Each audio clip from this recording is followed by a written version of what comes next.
Is everyone ready?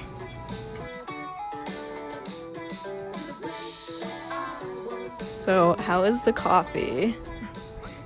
Very good. Delicious. Okay, so is your band named after the Ty Teg, like the fairy? And like what is the inspiration behind this? Yes. Yes. I was actually named it Ty Teg before. I named it Ty Teg. But then nobody could say Ty Teg, so I shortened it. But I was like searching for a band name and then just like came across these like fair folk who have like white hair and blue eyes, and at the time I had like really white hair. So then I was like, hey, looks cool, sounds cool. Yeah. Means something. There we go. Yeah.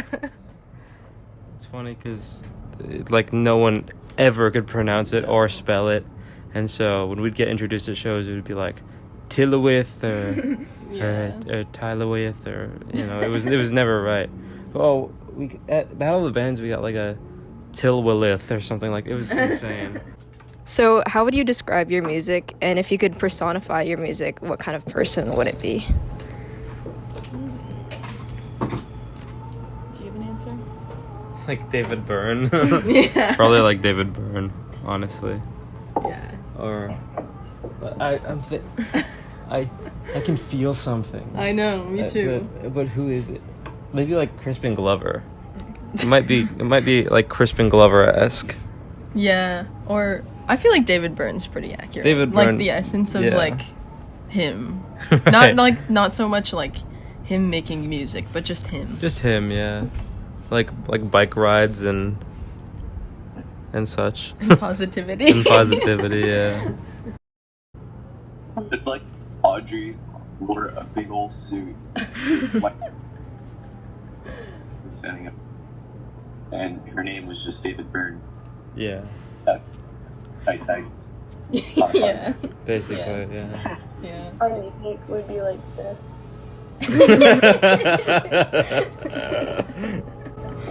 Like that. Yeah, I don't have the photo of the dog. But honestly, the dog. Oh, the dog. Oh, this is really important. This is important to the lore of This Ty is Teg. very, yeah.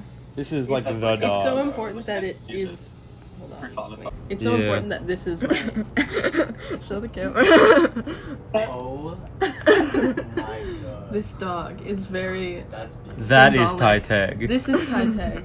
That is what I think of as Ty Teg. Like, that's the only way to describe it. Yeah. Oh, that guy's so awesome. Every time I see that picture, it makes me giddy. And then we found him.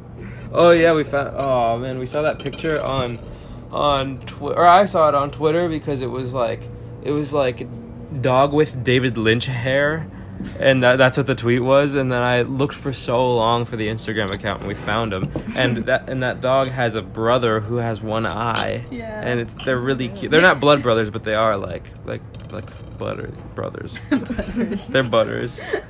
My grandma had a dog named Butter. Aw. So how did you all meet? So, it started like I just started making music in my room in 2020, and then we went to high school together, and we just met. Like in Sue went to Oh. Sue. Well, no, we kind of became friends in our statistics class. Yeah. And we started making like really bad like mashups in our statistics class under the name Vape Smoke. And then that was before I joined the band. Yeah. And then we had a Battle of the Bands come up at our school. And I was like, Audrey, we should do a Ty Teg set. And Audrey was like, no, don't want to. And I was like, we should though. And so we did. And tell them. Oh, well, you like telling this story better. No, you tell it. Okay. Well, we walk up to the Battle of the Bands. It's our first show ever as Ty Teg, and we won. By unanimous decision. 4 judges. They all were like, But and then oh yeah, that was other band Oh, members yeah. than these yes. folks right here. 'Cause Yeah, we had an old drummer named Diego, who is still a good friend, and we have our summer drummer who played bass for us in the first incarnation of the band. Yeah. His name's Cabe. He's the drummer like during summer and winter when Saul is not here, and but so that was the original lineup of Ty Teg, and then we went to Cal Arts and met these beautiful people, Yes. and Yeah. You guys got any stories? Yeah. I think I met you guys through Audrey's cousin, Hazel. Yeah. That's one of my close friends at school. But then when I got to Cal Arts that year, Hazel was like, dude, like, my cousin needs a drummer for their band. Like, you should, like, ask them to join or something. So, yeah. So I feel like if I wasn't roommates with you, I would have never been part of the band. oh yeah, that's right, because you weren't originally like in the original lineup that we put together for the Glass House show, but you were at every show and you were like one of our or you were like our we were always hanging out, you know. Yeah, and we were roommates, and so By random you, chance. yeah, and you play violin and synth, and so we were like, hey buddy, wanna join a band? Was your first show with us the Fonda show? No. I think it was like a school thing, maybe. Yeah. Oh, that's It right. was the collab ensemble. Yeah.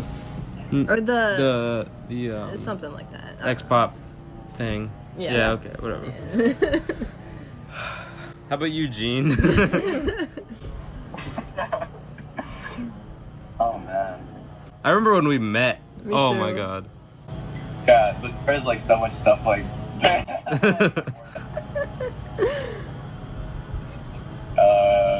I was excited to join Cal Arts, and I was like, whoa, let me see the other people in the major that enrolled with me.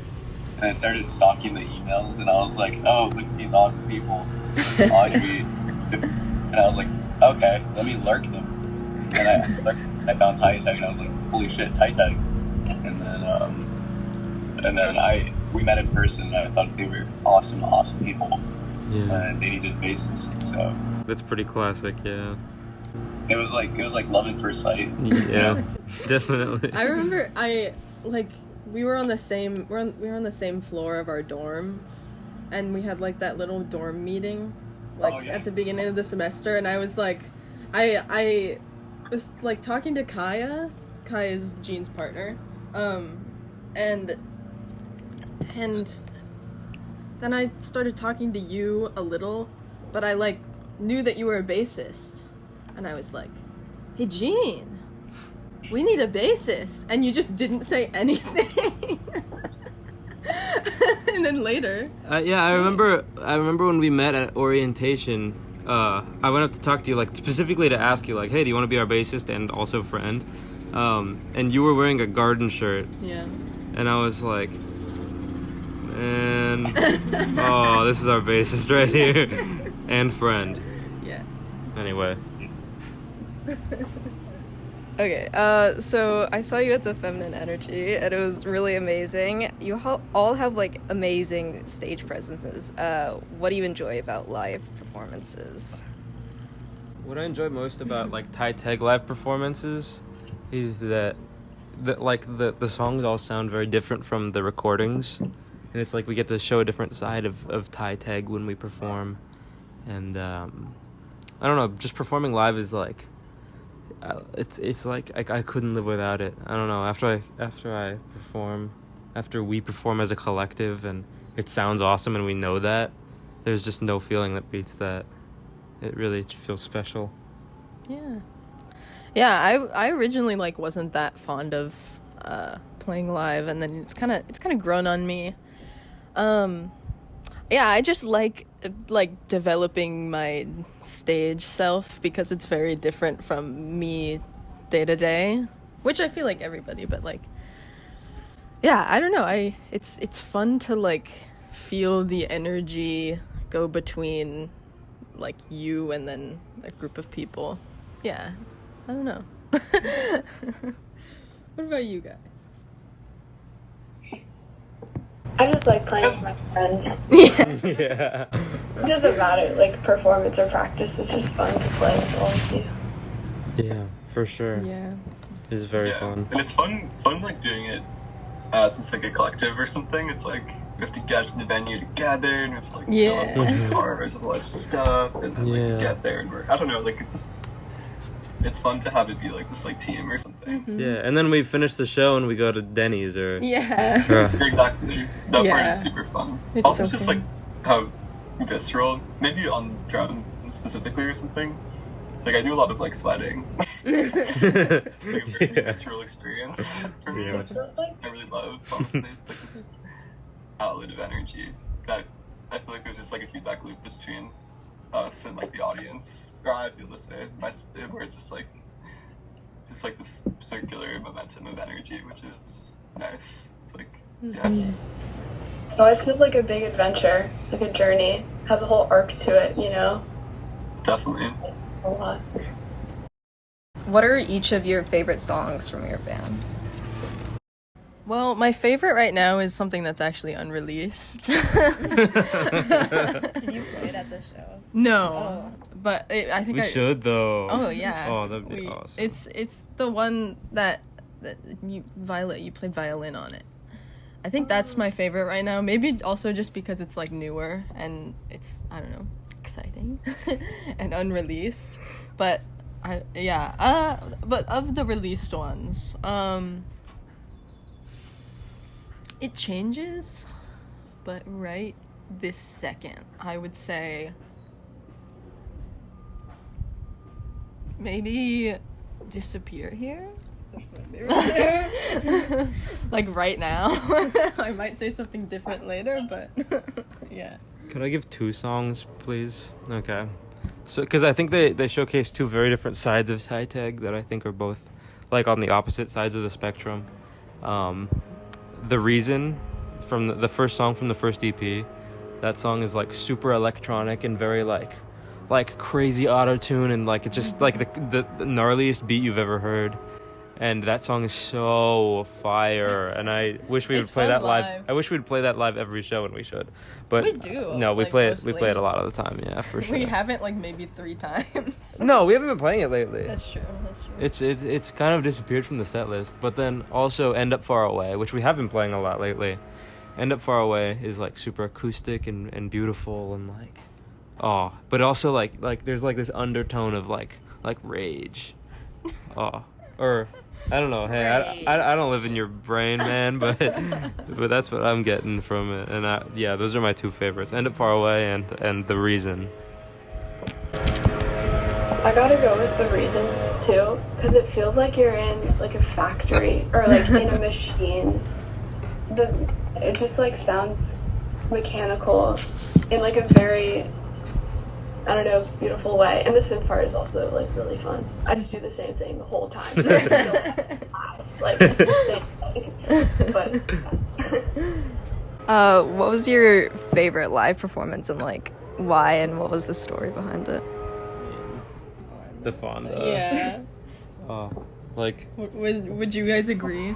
the Fonda best live performance. Yeah. I don't know if it's my favorite in terms of like playing almost, but like the experience. Mm-hmm. Yeah. It's definitely. I agree with you. I feel like, I don't know, like, I wish I could redo it all over again. Yeah. Hey, we will, man. Yeah. I don't know what you're talking about. The Screen Baby show is my favorite.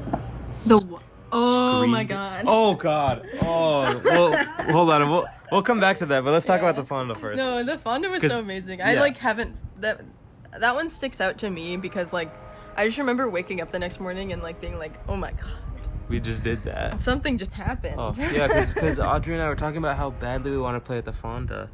and then and then like days later, Bella from the Linda Lindas calls Audrey and is like, "Hey, do you want to open for us at the Fonda?" And it was like, "Well, yeah. Obviously." And I think it was just one of our most solid sets ever, and it was just a lot of fun too. And there was this moment like, because at the Fonda there's like this big like curtain type thing that goes up before you go on, and it was just like this special moment where like all of us were behind the curtain and we were all just like, guys, yeah. it's happening. Yeah. And then it went up. We've been there for so many hours before. Yeah. Like, there's so much anticipation. I felt like. Yeah. Yeah. It was so. We were like practicing every day. Yeah. Yeah. It was so fun. And we did that guided meditation, and it just put us in the right headspace. Didn't I get sick before that show? Yeah, Audrey gets sick before like big or like big shows or like bursts of shows. Yeah. Your song lyrics tend to sound like stories. What are these stories inspired by, and like how do you come up with them?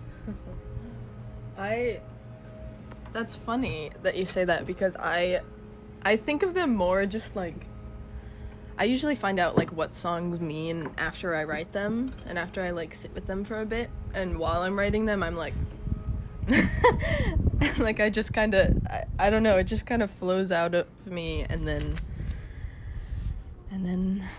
I figure it out later. I don't know, like some songs for sure have like direct like inspirations. Like a lot of the time, like I'll watch a movie or something and I'll be really inspired by the story of the movie, like Ain't Much of Anything. That one was inspired by McCabe and Mrs. Miller, which is a great movie. But yeah, a lot of the time it's just me like just writing stuff down and then going, this sounds cool, and then I later go like, whoa, holy shit, that's what I was feeling. I don't know. Yeah. So it takes a lot of initiative to create a band and be so active. Do you have any advice for those who want to start a band or release their own music? This is gonna sound stupid, but like don't half-ass it. I don't know. I feel like I see a lot of bands that like just don't wanna book shows and don't wanna, put themselves out there, and they're just like, I don't know. They want to quietly release music and post on Instagram like once every few months. But if that's what you want to do, then go ahead. But if you're like trying really hard, or if you really want to like get somewhere, you need to put yourself out there, play a lot of shows, and put shows together, get in the scene. Oh man, go to shows. Yeah, go to shows. Being part of the scene is like what it's all about. Yeah. It's one of the most fun things too. Yeah, it's very fun. And being like, hey, I loved your set, let's play a show together. Yeah. And then you play a show together, and now you have another friend and band to play with in the future. And I don't know, I think that you just need to get in your scene, find your place in the scene, and which is easier said than done, but yeah, it takes time. It takes like, you kind of gotta develop your live performance and your like, I don't know. And that's what I'm saying. Like I don't know, if you're not looking to do that, then you're not looking to Yeah. to, I don't know, be a, how do I say this in a way that makes any sense? Well, like, also everybody can have like there's no one way to do it. Of course, yeah, but there are very important steps. You gotta go for it. Yeah. You gotta take that leap of faith. Yeah, for real. I don't know. Yeah. Yeah. But yeah. What do you guys think? Yeah, my advice, I think, I feel like it can be so daunting to like first release music and stuff. Mm-hmm. Like what I did honestly at first and stuff, and like what helped me is just like, I don't know, just like doing it secretly almost on like low-key platforms and stuff. Like I feel like if you're scared, like if you're afraid almost, or like feel a lot of hesitation with like putting stuff out there or like putting yourself out there, just like trying it in like lower pressure environments, I think can be really helpful.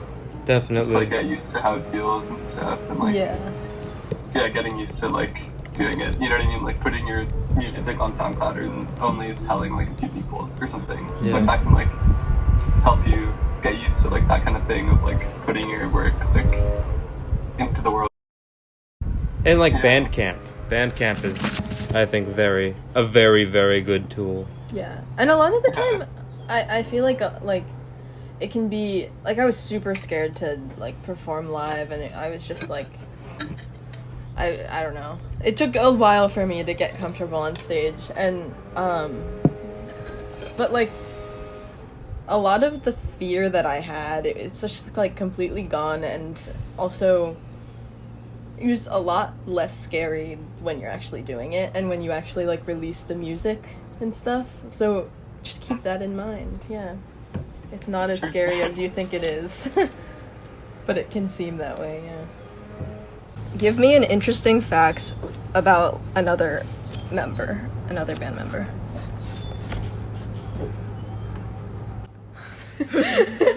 Gene really, really likes Garfield.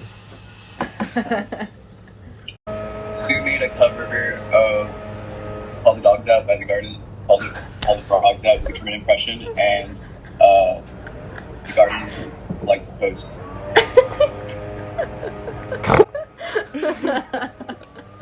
That's a good one. Okay, Nardwar, damn. Oh, Violet has this little baby, not a real baby, but a little doll, and its name is Goonlog, and he's very realistic. Goonlog is awesome. He is Goonlog's an honorary member of Ty Teg. Yeah. That's true, yeah. I feel like Goonlog has been on stage at a couple shows. Yeah, I feel like that's happened. Or somewhere. I don't know. We're big fans of Goonlog. Yeah. He has a butthole. Yeah. But Stu is an avid Uno collector. True. Yeah, that is was in true. the. That was in my 3 fun. Uh-huh. Saul can play the flute. Yes. Oh my god, yeah. Yes. Really well, too. Saul can like pick Saul up can play any- anything, Yeah. yeah. Saul can pick up like any instrument and be like instantly really good at it.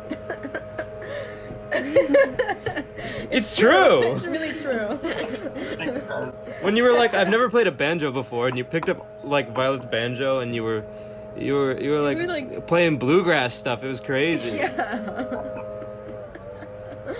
You're all in school. How do you balance the workload from school and playing in the band? Well, a lot of the time, our art is our school. So, because like a lot of our classes have us writing music, and then that music just kind of ends up being released or something. So, it kind of feels all very interconnected. So it's easier, especially at our school, to have a balance. I'd say like there's a lot less written work and more project-based stuff, so it's just easier for us, I'd say. And also, we practice in Saul's drum room, which is on campus at Cal Arts, which makes everything kind of very convenient because we all go to Cal Arts, and so we can just be like, hey, we have a 3-hour gap right here. Do you guys want to practice? And we do that. And I feel like our professors are very much like into us having like independent artistic practices that are not like like a lot of I feel like the stuff that we do creatively outside of classes oftentimes ends up being like our work for school as well. Mm-hmm. Like people are super amped to see that like we're like up to stuff and playing shows. You know, like Yeah. that becomes like schoolwork almost. We're extending to it, like what Bob was saying. So I have questions for like each member just from the Google Forms. So Jean, you put motivational speaker as your role in the band. Could you give some of our readers some words of encouragement? Yeah, let's put this in context, right? Let's be like, oh, somebody dropped their ice cream. Be like, hey, you dropped your ice cream? I'm so sorry.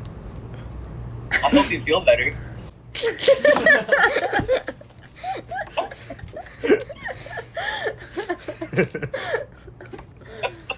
Yeah, basically. Yeah.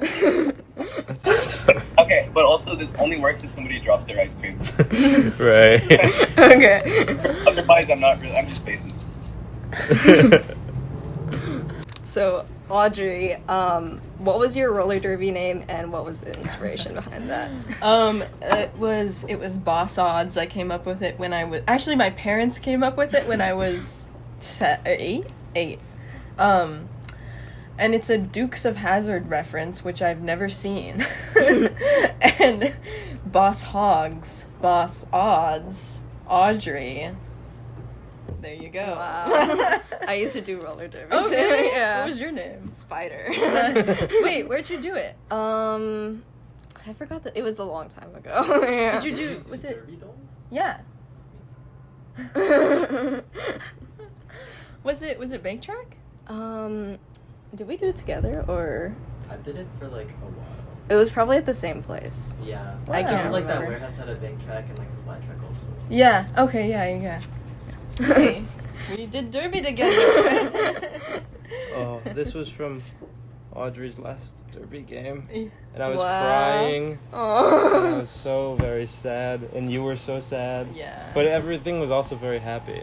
Yeah, But- I still coach. Wait, I have a picture of me when I was really tiny playing roller derby. I was looking for your trading card that I have. Oh yeah. There's a little. There's like at Audrey's house. There's like probably like 30 trading cards that are just like her as a Aw. 10-year-old. Oh my god. Yeah. Oh, it's too good. So, Sue, do you like Teenage Mutant? What the hell? Wait, did I say that in my form? No, I just. What the hell? Dude, what? Yeah. Freaking, I'm a little bit, obsessed. I didn't want to use that word, but I guess that came out of my mouth. What the hell? Oh, yeah. Yeah, I love those guys. Mikey is my favorite. You know, he's the party dude. He's goofy. He's silly. Oh. Sue was literally before we came here. Sue was like, "What if they ask me about Ninja Turtles?" Yeah, I was like, no, the interview will just be like, what's your favorite Ninja Turtle?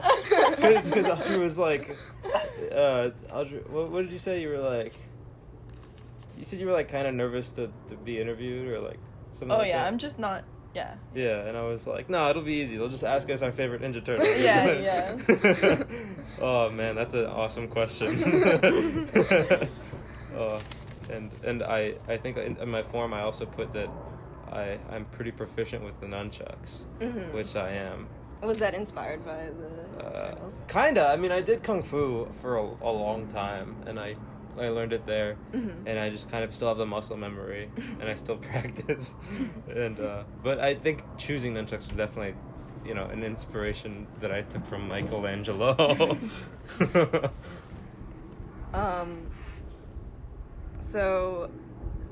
So you mentioned that you make microphones out of solar panels. How do you go about making a microphone out of solar panels, and why specifically solar panels?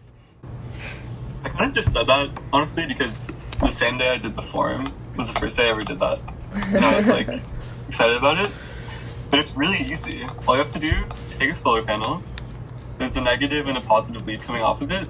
And what I do is I make these, homemade little amplifier circuits that just make the signal, louder. But you don't have to use those. But if you want to use those, you can build a little amplifier and then solder the cables to that. But if you don't use that, you just have to use a preamp or something and a recorder. But you can just take a solar panel and solder. You can even, if you don't want to make your own cables, you could just take a 1/4-inch cable and cut off one end and strip the wires, solder the two wires together, and then you can hear light. Wow. It's you That's can go nuts. out, with the solar panel, go out to different light sources. They all produce a slightly different sound. LEDs are interesting because they cycle at specific frequencies, so they become tones. Some kinds of LEDs have a white noise kind of thing because their cycling isn't periodic. It's random. the sun, when it's really bright, you can hear, and it's kind of like this weird static. It's fun. It's like a cool way to like extend your sensory awareness of the world or something. Very cool. It's really easy though. Yeah, you can just get a tiny solar panel and solder it to a cable. Awesome. And how did you get into building earthen domes? Oh, well, I don't know. I've been into like kind of like sustainable architecture for a long time, but I did this like workaway program at this really amazing place in the like in the Mojave Desert, where they were building these like super adobe domes out of like mud and like mud plaster, and I worked there for like a month and a half, in the kitchen actually, but I was basically in exchange for working, I was able to live there for free, and also they would like teach me how to build these like structures. Okay, so that wraps it up. Are there any last words? Cowabunga! Okay, thank you so much, everyone.